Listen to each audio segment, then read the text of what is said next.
नमस्कार दोस्तों, कैसे हो आप सब। उम्मीद करता हूं कि आप सब ठीक होंगे। तो प्यारे दोस्तों, आज की इस वीडियो में हम बात करेंगे गणतंत्र दिवस 2025 से जुड़े जो भी प्रश्न है। इस वीडियो में सभी प्रश्न पूरी जानकारी के साथ और बिल्कुल आसान शब्दों में कवर किए गए हैं। तो आप हमारी वीडियो को पूरी जरूर देखें और पूरी वीडियो देखने के बाद अगर आपको लगे कि हमारी वीडियो से आपको कुछ अलग सीखने को मिला है तो ही आप हमारी वीडियो को लाइक करें और हमारे चैनल को सब्सक्राइब करें ताकि आपको हमारी वीडियो मिलती रहे। तो चलिए देखते हैं आज की हमारी ये वीडियो। पहला प्रश्न है, गणतंत्र दिवस कब मनाया जाता है।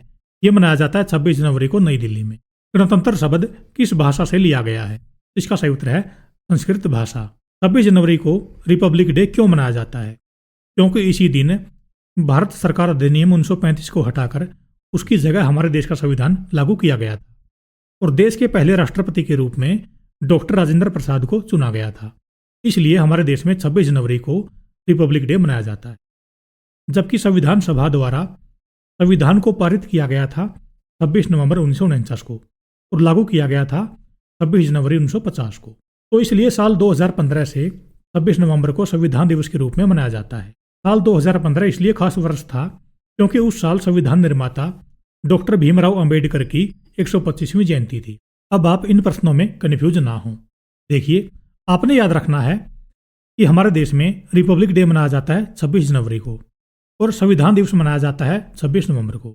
रिपब्लिक डे 26 जनवरी को इसलिए मनाया जाता है क्योंकि 26 जनवरी 1950 को हमारे देश का संविधान लागू किया गया था और पहले राष्ट्रपति के रूप में डॉक्टर राजेंद्र प्रसाद को चुना गया था।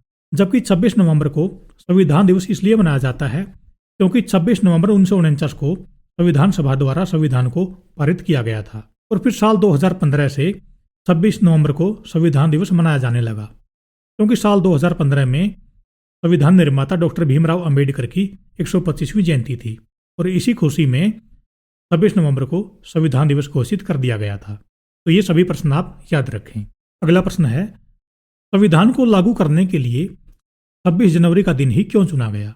देखिए, 1929 में भारतीय राष्ट्रीय कांग्रेस का लाहौर में एक अधिवेशन हुआ था जिसकी अध्यक्षता की थी पंडित जवाहरलाल नेहरू ने और इस अधिवेशन में कांग्रेस ने पूर्ण स्वराज का प्रस्ताव पारित किया था और ये घोषणा की थी कि अगर अंग्रेज सरकार हमारे देश को 26 जनवरी 1930 तक डोमिनियन स्टेट का दर्जा नहीं देती है तो देश को पूर्ण रूप से स्वतंत्र घोषित कर दिया जाएगा। लेकिन ब्रिटिश सरकार ने इस घोषणा को नज़रअंदाज कर दिया जिसके चलते 26 जनवरी 1930 को रावी नदी पर तिरंगा फहराया गया और देश को स्वतंत्र घोषित कर दिया गया था। इसके बाद से ही 26 जनवरी की तारीख हमारे देशवासियों के लिए खास बन गई थी। हमारे देश के संविधान को बैग ऑफ बोरोविंग भी कहा जाता है क्योंकि इसके ज़्यादातर प्रावधान अन्य देशों से लिए गए हैं। अगला प्रश्न है, 26 जनवरी 2025 को कौन से क्रम का रिपब्लिक डे मनाया गया है? इसका सही उत्तर है 76वां। रिपब्लिक डे 2025 की थीम रखी गई है golden India, heritage and development. जबकि साल 2025 में हमारा देश अपना 79वां स्वतंत्रता दिवस मनाएगा और स्वतंत्रता दिवस मनाया जाता है 15 अगस्त को। तो आप स्वतंत्रता दिवस और गणतंत्र दिवस में कन्फ्यूज ना हो। अगला प्रश्न है, रिपब्लिक डे के अवसर पर तिरंगा झंडा किसके द्वारा फहराया जाता है? इसका सही उत्तर है राष्ट्रपति द्वारा। इस अवसर पर राष्ट्रपति को 21 तोपों की सलामी दी जाती है। तो वर्तमान में हमारे देश की राष्ट्रपति हैं द्रौपदी मुर्मू। जबकि स्वतंत्रता दिवस पर यानी कि 15 अगस्त के दिन तिरंगा फहराया जाता है प्रधानमंत्री द्वारा और वर्तमान में हमारे देश के प्रधानमंत्री हैं नरेंद्र मोदी। तो प्यारे दोस्तों, बात आई है तिरंगे की, तो मैं आपको तिरंगे से जुड़े कुछ प्रश्न बता देता हूं जो परीक्षा में बार बार आते रहते हैं।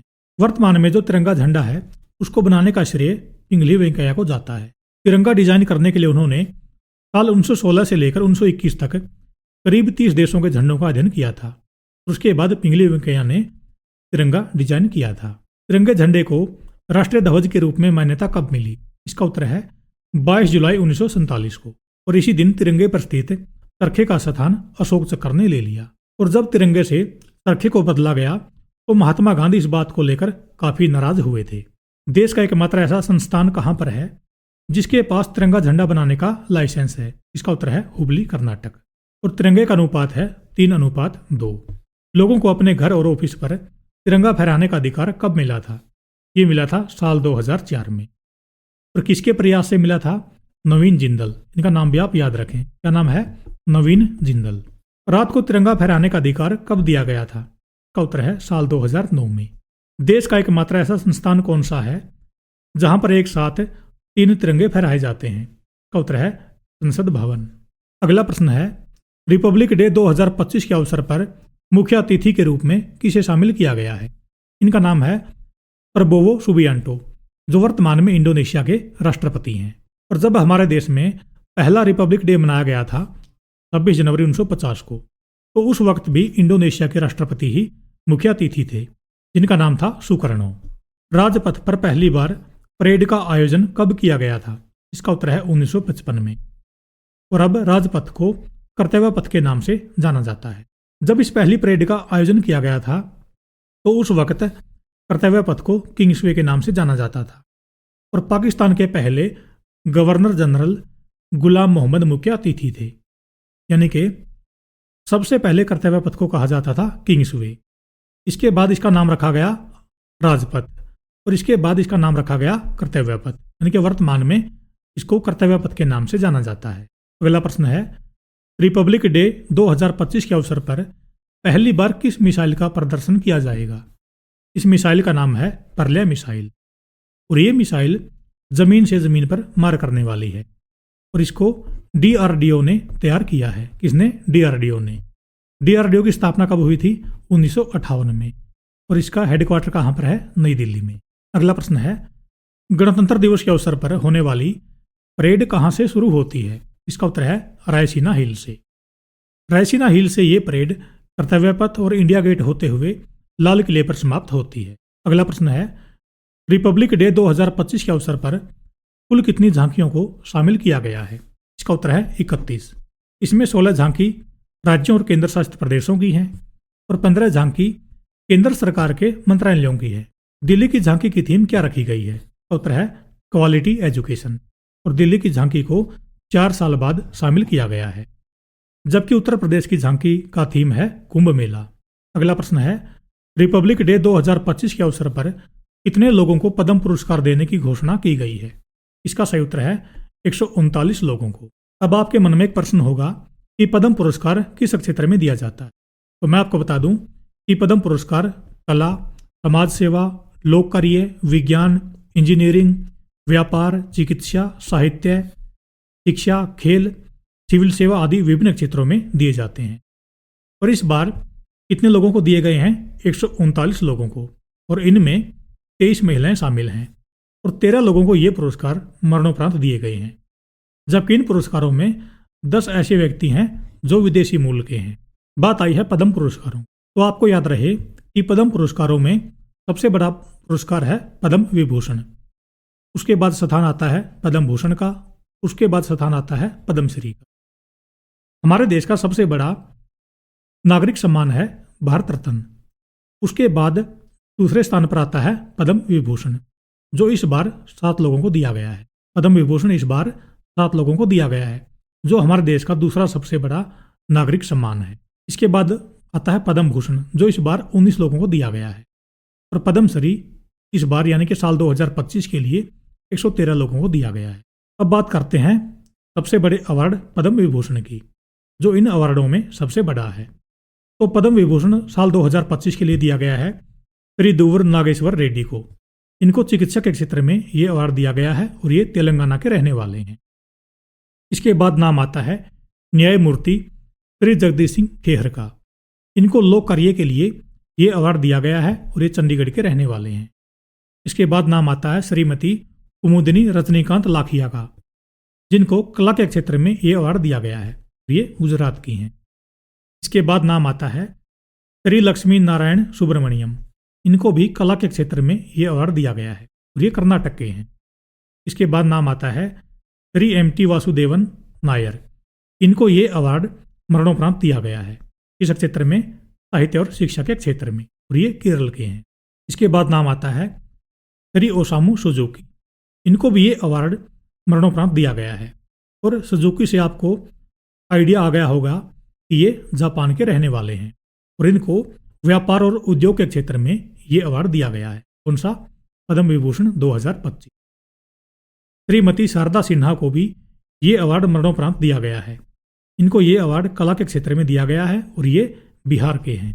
अगला प्रश्न है, रिपब्लिक डे 2025 के अवसर पर कितने जवानों को कीर्ति चक्र देने की घोषणा की गई है? उत्तर है 2 जवानों को। एक का नाम है मेजर मंजीत सिंह और एक का नाम है नायक दिलवार खान। और आपने याद रखना है कि नायक दिलवार खान को ये अवार्ड मरणोपरांत दिया गया है। अशोक चक्र के बाद हमारे देश का दूसरा सबसे बड़ा क्रांतिकालीन वीरता पुरस्कार है कीर्ति चक्र। इसके बाद स्थान आता है सूर्य चक्र का। देखिए, अगर आपसे पूछ ले कि हमारे देश का सबसे बड़ा नागरिक सम्मान कौन सा है, तो फिर आपका उत्तर होगा भारत रत्न। कौन सा? भारत रत्न। अगर आपसे पूछ ले कि हमारे देश का सबसे बड़ा वीरता पुरस्कार कौन सा है, तो फिर आपका उत्तर होगा परमवीर चक्र। कौन सा? परमवीर चक्र। और अगर आपसे पूछ ले कि शांति काल में दिया जाने वाला हमारे देश का सबसे बड़ा वीरता पुरस्कार कौन सा है, तो फिर आपका उत्तर होगा अशोक चक्र। तो ये प्रश्न आप याद रखें और आप इनमें कन्फ्यूज ना हो। जबकि इस बार 14 जवानों को सूर्य चक्र दिए गए हैं, जिनमें से 3 को ये अवार्ड मरणोपरांत दिया गया है। सूर्य चक्र शांति काल का तीसरा सबसे बड़ा वीरता पुरस्कार है, यानी कि शांति काल में दिया जाने वाला सबसे बड़ा अवार्ड है अशोक चक्र। उसके बाद स्थान आता है कीर्ति चक्र का और तीसरे स्थान पर है सूर्य चक्र। अगला प्रश्न है, रिपब्लिक डे के अवसर पर पहली बार 10 देशों के राष्ट्र प्रमुखों को कब शामिल किया गया था? उत्तर है साल 2018 में। और ये रिपब्लिक डे के इतिहास में पहली बार था जब आसियान के 10 सदस्य देशों के राष्ट्र प्रमुखों को शामिल किया गया था। अगला प्रश्न है, रिपब्लिक डे के अवसर पर सबसे रोचक हिस्सा कौन सा होता है? उत्तर है फ्लाई पास्ट। और इसका जिम्मा वायुसेना की पश्चिमी कमान के पास होता है। और मैं आपको बता दूं कि पश्चिमी कमान वायुसेना की सबसे महत्वपूर्ण कमान है, क्योंकि इसके अंडर में 16 एयरबेस आते हैं और इसका हेडक्वार्टर है नई दिल्ली में। दोस्तों, अब बात करते हैं भारत रत्न से जुड़े कुछ महत्वपूर्ण प्रश्नों के बारे में, जो परीक्षा में बार बार पूछे जाते हैं। देश का सबसे बड़ा नागरिक सम्मान कौन सा है? तो आपका उत्तर होगा भारत रत्न। इसकी स्थापना की गई थी 2 जनवरी 1954 को। किसके द्वारा? राष्ट्रपति द्वारा। इसका आकार कैसा होता है? पीपल के पत्ते जैसा, जिसके ऊपर चमकते हुए सूर्य के नीचे भारत रत्न लिखा मिलेगा, जबकि पीछे की साइड अशोक चक्र और सत्यमेव जयते लिखा रहता है। भारत रत्न को किस रंग के फीते से गले में डाला जाता है? इसका सही उत्तर है सफेद रंग।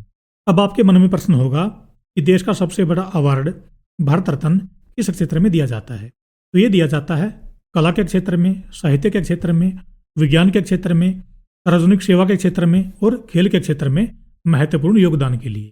भारत रत्न पुरस्कार देने की घोषणा कब की जाती है? इसका सही उत्तर है 26 जनवरी की पूर्व संध्या पर, यानी कि 25 जनवरी को। और किसके द्वारा दिया जाता है? राष्ट्रपति द्वारा।